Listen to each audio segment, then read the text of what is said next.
Welcome to channel 18 చూస్తూనే ఉండండి మా ఛానల్ 18 న్యూస్. ఈరోజు అమ్మవారి ఆలయమునకు విజయవాడ పశ్చిమ నియోజకవర్గం శాసనసభ్యులు సుజనా చౌదరి విచ్చేయగా ఆలయ కార్యనిర్వాహాధికారి కెఎస్ రామారావు ఆలయ మర్యాదలతో స్వాగతం పలికారు. అనంతరం వేద పండితులు ఆశీర్వచనం చేయగా ఈవో అమ్మవారి ప్రసాదాలు శేషవస్త్రం చిత్రపటం అందజేశారు. అనంతరం మహామండపం 4వ అంతస్తు చేరుకొని శ్రీ దుర్గా మల్లేశ్వర స్వామి వార్ల దేవస్థానం ఇంద్రకీలాద్రి ఈవో కెఎస్ రామారావు ఆధ్వర్యంలో ఇంజనీర్స్ కలిసి 2014 నుంచి 2019 ఇంద్రకీలాద్రి దుర్గగుడి మాస్టర్ ప్లాన్స్ కొంత మేరకు రెడీ చేశారు అని పశ్చిమ నియోజకవర్గం ఎమ్మెల్యే సుజనా చౌదరికి తెలపడం జరిగింది. విజయవాడ పశ్చిమ ఎమ్మెల్యే సుజనా చౌదరి మాట్లాడుతూ ఇప్పుడు ప్రస్తుతం అమ్మవారి గుడి కింద ట్రాఫిక్ యంత్రాంగం పైన ప్రత్యేక దృష్టి సాధించాలి. ప్రజలు దర్శనానికి ఇబ్బందికరంగా లేకుండా ఫ్రీగా దర్శనం అయ్యే విధానంలో తీసుకువెళ్తామని వారు అన్నారు. అలాగే గత ప్రభుత్వంలో 300 రూపాయల టికెట్ 500 రూపాయల టికెట్ చేశారు. దాని మీద కూడా దృష్టి సాధిస్తామని అన్నారు. ఈ కార్యక్రమంలో బీజేపీ ఎన్టీఆర్ జిల్లా అధ్యక్షులు Adduri Sriramu, Janasena party Andhra convener Badita Shankar, TDP రాష్ట్ర కార్యవర్గ సభ్యులు ఎంఎస్ బేగు తదితర కూటమి నాయకులు పాల్గొన్నారు.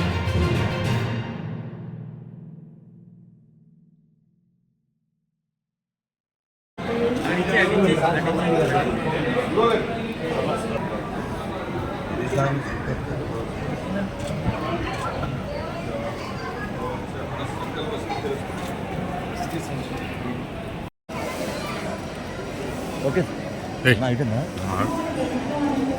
కూర్చోబెట్టాలి వాళ్ళంటే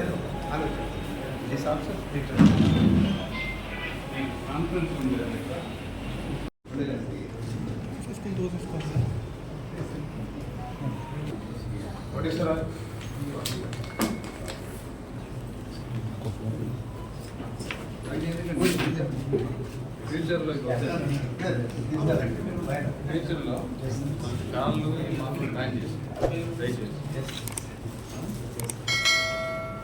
పిలుస్తున్నారు కాళ్ళు ఓకే దర్శనం ఇప్పించండి మాకు సార్.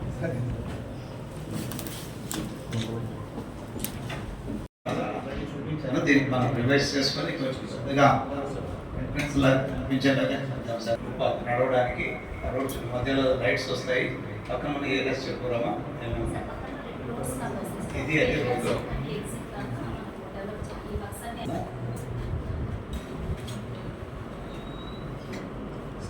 సార్. ఇది రోడ్ డీటెయిల్ సార్ 300 మీటర్స్ వస్తుంది సార్. ఈ రోడ్డు ఆ మధ్యలో ఉన్నటువంటి రోడ్ సార్. రోడ్ ఒకసారి చూపించి ఇక్కడ ఈ బొమ్మల రోడ్ చూపించు.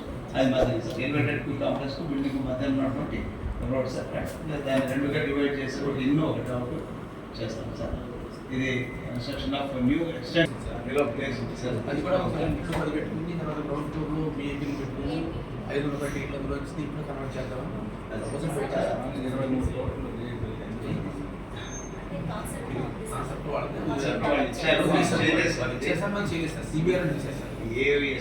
డిస్కస్ చేసుకొని చేయాలి. తర్వాత మనం భవానీ దీక్షంలో హోమగుండాలు పెట్టాల్సి వస్తుంది. ఈ ప్లేస్ కూడా క్రూషియల్ సార్. ఈరోజు దుర్గమ్మ తల్లి దర్శనం చేసుకున్నాక ఈవో రామారావు గారి ఆధ్వర్యంలో వాళ్ళ ఇంజనీర్స్ వాళ్ళ స్టాఫ్ అందరితో కలిసి వాళ్ళ యొక్క పరిస్థితి ఏమిటి, మౌలిక సదుపాయాల సమస్యలు ఏమిటి, భక్తులకు ఏమేమి సమస్యలు ఉన్నాయి, తర్వాత ఈ భక్తులు రావటం వలన ట్రాఫిక్ సమస్యలు కూడా చాలా ఎక్కువగా ఉన్నాయని చెప్పి నా నోటీసులోకి వచ్చింది. వాటికి ఆ సమస్యల్ని పరిష్కరించడానికి ఏమేమి మార్గాలు ఉన్నాయనే దాని మీద ఇంతకుముందు ప్రభుత్వం అంటే 2014 నుంచి 19 లోపల ఉన్న ప్రభుత్వంలో కూడా కొన్ని మాస్టర్ ప్లాన్లు తయారు చేయడం జరిగింది. కానీ దురదృష్టవశాత్తు ఆ తర్వాత ఆ మాస్టర్ ప్లాన్లు కొన్ని అయ్యారు, కొన్ని కాలేదు. ఏదైనప్పటికీ చాలా పెండింగ్ పనులు ఉన్నాయి. వీటికి పర్మనెంట్గా ఇంద్రకీలాద్రి ఆధ్యాత్మిక క్షేత్రం కింద దీన్ని ఎలా డెవలప్ చేయాలనే దాని మీద ఎవరితో సంప్రదించాలి అనేది డిస్కస్ చేయడం జరిగింది. ప్రస్తుతానికైతే మాత్రం ఇంకా చాలా పనులు ఉన్నాయి. క్యూ కాంప్లెక్స్లు ప్లస్ పార్కింగ్ ఏరియాస్ కట్టవలసిన అవసరం ఉంది. మళ్ళీ ఇంకొక రోజు ఫైనాన్షియల్ రివ్యూ చేసి ఓవరాల్ పరిస్థితి చూసి ఎండోమెంట్ మంత్రి గారితో కూడా మాట్లాడి దీన్ని ముందుకు ఎలా తీసుకెళ్లాలనేది ఆలోచిస్తాం. ఏదేమైనప్పటికీ కనకదుర్గమ్మ దర్శనానికి వస్తున్న భక్తులు ఇంకా కొంతకాలం ఓపిక పట్టి దర్శనం డెఫినెట్గా కొన్ని ఇబ్బందులు ఉంటాయి. వీలైన త్వరగా అవన్నీ కూడా ఆ ఇబ్బందుల్ని తొలగించే విధంగా పనిచేస్తామని చెప్పి మరొకసారి చెప్తున్నాను. సార్ ఇంతకుముందు దేవాదాయ శాఖ మంత్రి పుట్టి సత్యనారాయణ 300 రూపాయలు ఉండేది అమ్మవారి దర్శనం మంత్రాలయం. ఇప్పుడు 500 చేశారు. అప్పుడు నేను అడిగినప్పుడు దసరా వరకు ఉంచుతామండి అన్నారు. దాన్ని కంటిన్యూ చేశారు. ఇప్పుడు భక్తులు చాలామంది ఇబ్బంది పడుతున్నారు. దీనికోసం ఒకసారి ఆలోచిస్తాం. తప్పకుండా ఫైనాన్షియల్ రివ్యూ చేసిన రోజు అది చేస్తాను నేను ఒక వారం రోజుల్లో మళ్ళీ ఇలా చెప్పా కదా. ఈరోజు మౌలిక సదుపాయాల గురించి చేసాము. ఫైనాన్షియల్గా ఏం కావాలి ఏంటనేది ఆర్థిక పరిస్థితులను బట్టి చూద్దాం. 500 చేయడానికి గల కారణం ఏంటి, తగ్గించాలంటే అవసరమా ఏంటనేది. భక్తులకు నిజంగా ఇబ్బంది ఉంటే మాత్రం తప్పకుండా సార్ 500